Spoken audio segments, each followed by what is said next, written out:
হ্যাঁ, সুইমিংটাও খুব ভালো লাগছে। আপনাদের রিসোর্টটা সম্পূর্ণটাই খুবই অসাধারণ।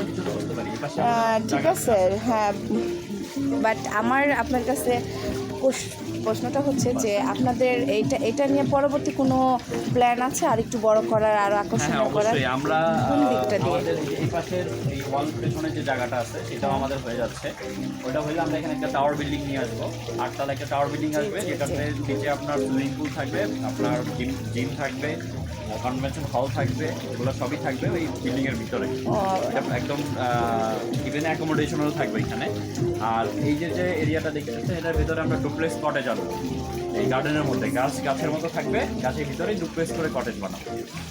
আচ্ছা, আরেকটা প্রশ্ন হলো, বাচ্চাদের প্লে জোনটা কিন্তু একদম ছোট আর অল্প। আমরা বাচ্চাদের প্লে জোনটা অলরেডি এখান থেকে সরাই ফেলছি, আপনি দেখতে পারবেন আমরা ভিতরে ঢুকাই ফেলছি। এখনই যদি যান, এটা ছোট হয়ে গেছে, এখানে অনেক রোদ, যে কারণে আমরা এটা ছায়ার ভিতরে নিয়ে গেছি অলরেডি। এখানে একটা কিছুও নাই, সব আমরা অলরেডি শিফট করে ফেলছি। আচ্ছা, ঠিক আছে, থ্যাংক ইউ।